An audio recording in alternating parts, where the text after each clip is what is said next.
right? You get only odd powers, right? So if we, let's expand this out. Okay, so what he's saying is that you're going to get, when n is 0, you get x to the 1, right? When n is 1, you're going to get negative x cubed over 3 factorial. When n is 2, you're going to get positive x to the 5 over 5 factorial minus x to the 7 over 7 factorial plus x to the 9 over 9 factorial minus plus minus plus, etc., etc. Okay. Okay. So that is Chen and Haas' answer, and that actually is the expansion for the sine around 0. Okay, and how do you get it? Well, you just follow the rules. You say, if I take my function and evaluate it at 0, right, that's sine of 0, which is just 0, right? If I take the derivative, evaluate it at 0, that's cosine of 0, which is 1, right? The second derivative is going to be negative sine of 0, which is 0, right? The third derivative is going to be negative cosine, which is negative 1, right? Then the fourth derivative brings me back to the sine, right? And so I get 0 again, right? And so we keep on, and then so it starts repeating, right? It starts repeating, and so these are your coefficients, right? So you see the pattern, right? You get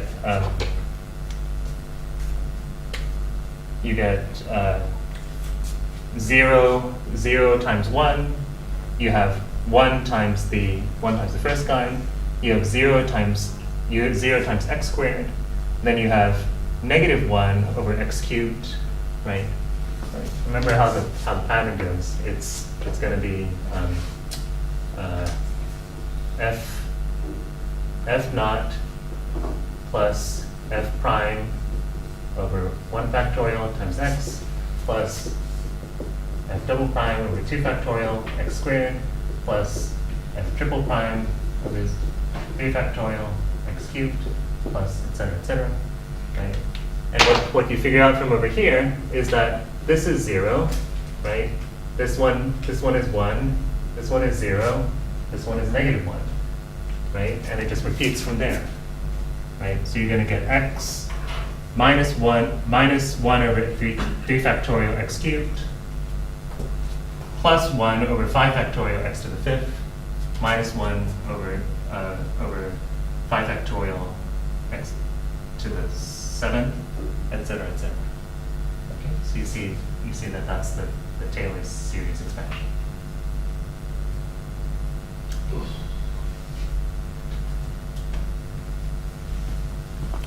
Everyone sort of getting how to create it? Anyone have questions on how to make the Taylor series expansion? You just take derivatives, evaluate them at 0, and then plug it into this thing here, and that creates your power series, your Taylor series expansion. Any questions? Any questions? Let me make a comment.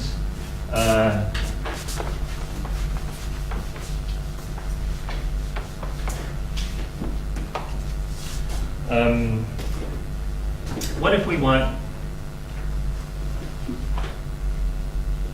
an expansion around some other, like an expansion around A? Right? What if we want an expansion around A? What do we need to do then? How do we find the coefficients in that case?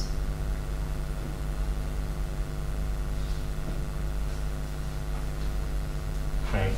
Just now we've been doing all our expansions around 0, but there's no reason to stick with 0. We could take an expansion around any point, right? We want a power series expansion around A, centered at A.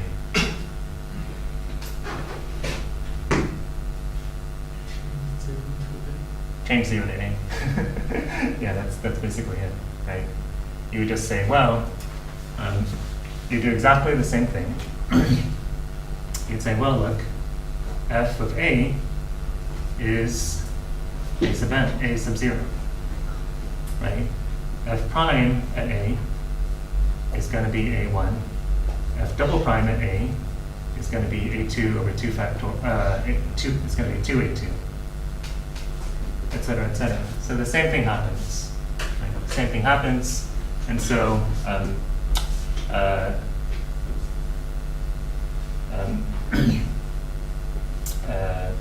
again, we call summation f to the n, nth derivative of f evaluated at a over n factorial x minus a to the n from n equals 0 to infinity, the Taylor series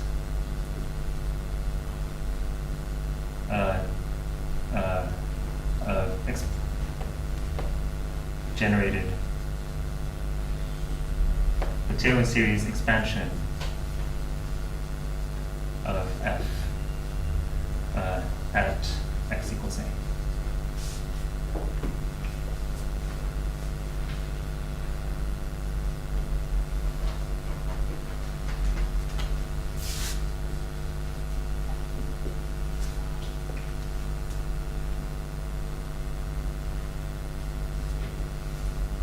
Okay, so if I asked you for the Taylor series expansion of e to the x,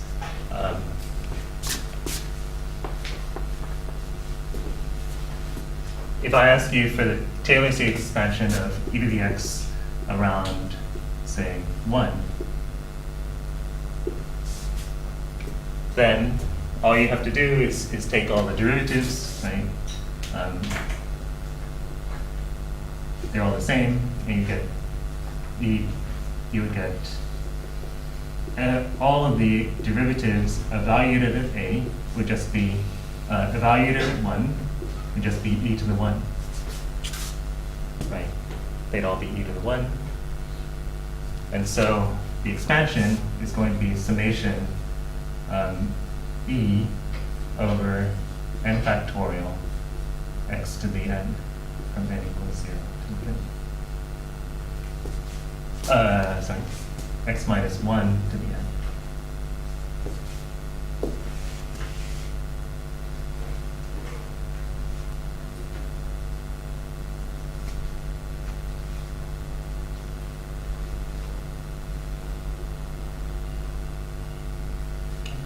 Any questions? Wang Di, do you have a question? I just feel like if you choose the around 0, you can get music derivative. The other is just times double, but if you You're wondering why this works? yeah. It's the same thing, right? You just say, well, look, right? This thing is a naught plus a1 x minus a plus a2 x minus a squared plus a3 x minus a cubed, etc., right? When you differentiate it,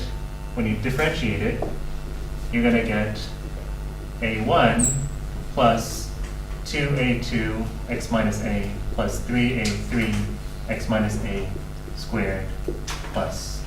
When you differentiate it twice, you're going to get 2a2 plus 3 times 2 x minus a plus, etc., right? If I differentiate it again, I'm going to get 3 times 2, oops, I forgot my a3, 3 times 2 a3 plus 4 times 3 times 2 x minus a plus, etc., right?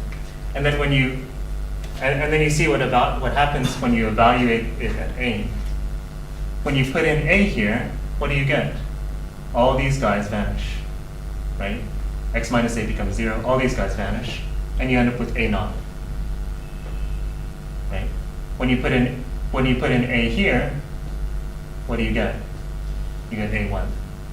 When you put in A here, you get 2A2. When you put in A here, you get 3 factorial A3. Right? So keep on going, it's the same thing happens, right? The nth derivative evaluated at A is going to be n factorial A sub n. Right?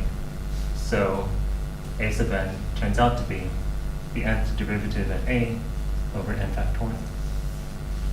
Okay. So exactly the same thing happens.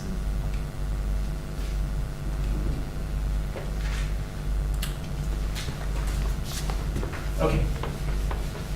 Okay. So now I'm going to show you something very strange. Okay. Something strange can happen. Things are not as simple as we've been pretending. Okay. So here's an example.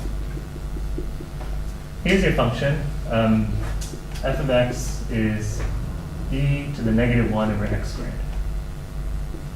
Okay. And is 0 at x equals 0.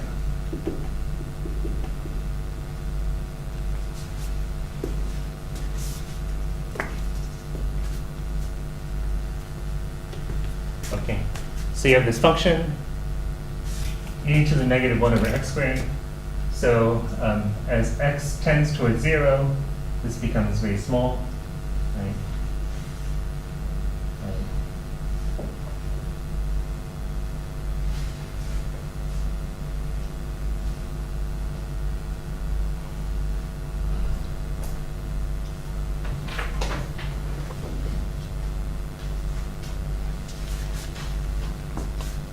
Right? As x tends towards 0, the exponent goes to like negative infinity, basically, right? Negative infinity, and so the function becomes very close to 0. Okay. So you have some function that goes down to 0 really fast. Okay. It faster than I'm drawing it here.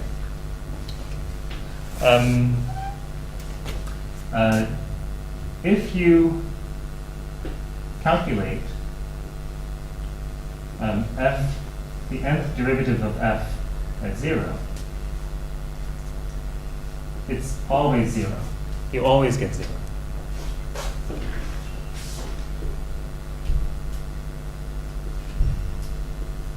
You see that, in fact, you always get 0. Okay, so what's the Taylor series for this function?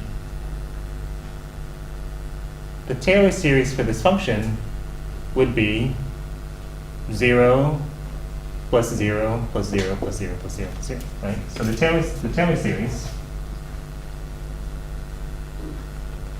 is 0 plus 0x plus 0x squared over 2 factorial plus 0 over 3 factorial x cubed plus blah, blah, blah, blah. In any case, it's 0. Okay. So it's 0. Okay. Why is that weird?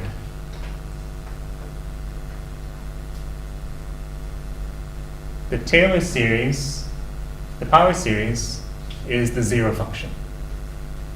Does that bother you? Does that disappoint you?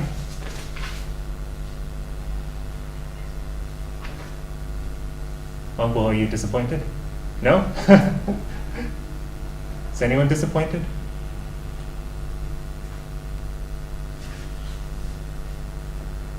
Okay. This should be kind of disappointing, right? Because here you've got your function. This is not the 0 function, right? This is not the 0 function, right? At time 1, it's e to the negative 1, right? 1 over e. At time 2, it's e to the negative 1/4. Right? It's not the 0 function, but the Taylor series is the 0 function. Okay? So what I'm trying to say here is that sometimes your Taylor series doesn't recover your function. Okay, this function cannot be represented as a Taylor series. Okay, so it's not always the case that the Taylor series recovers your function.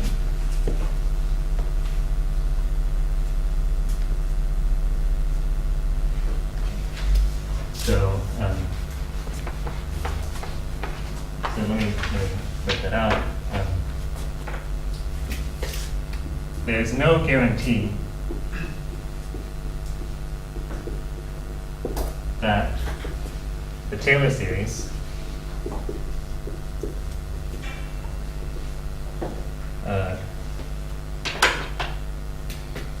recovers your function. In fact, the Taylor series might even diverge. You might get some sort of divergent series. So it may be that the Taylor series just doesn't make any sense.